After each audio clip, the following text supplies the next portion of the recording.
السلام علیکم محترم ناظرین و سامعین، بارش تو پورے پاکستان میں بے تحاشا ہوئی، لیکن جو نقصان جو حال بارش کے بعد گجرات کا ہوا وہ ناقابل بیان ہے۔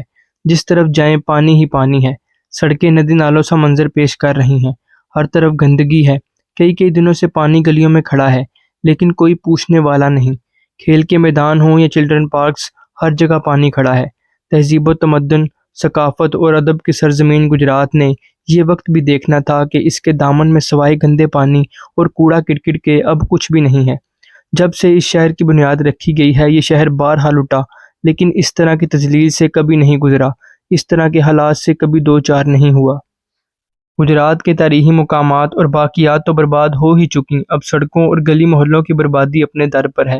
ایسا شہر جس کو سر سید احمد خان نے خطہ یونان کہا، جس نے راجہ پورس جیسے حکمران پیدا کیے، جس کے دامن میں اردو کی ابتدا ہوئی، جس کے دامن میں سکھ مت نے پناہ لی، جو کسی وقت پر بدھ مت کا مرکز رہا، جس نے بہت سے اولیاء اور صوفیاء کو اپنی گود میں پروان چڑھایا، جس نے اس وطن کو بہت سے شہداء کی قربانیوں سے نوازا، اس شہر کا آج یہ حال ہے کہ اس کی گلیوں اور سڑکوں پر کھڑا پانی ہر طرف بدبو پھیلائے ہوئے ہے۔ جن گلیوں اور سڑکوں سے کبھی بڑے بڑے علماء اور فقہاء گزرا کرتے تھے، ان گلیوں سے آج گزرنے کو جی نہیں چاہتا۔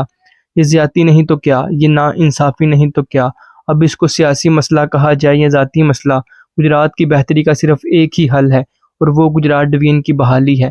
خدارا تمام اہلیان گجرات سے اپیل کی جاتی ہے کہ گجرات ڈویژن کی بحالی کے لیے آواز اٹھائی جائے۔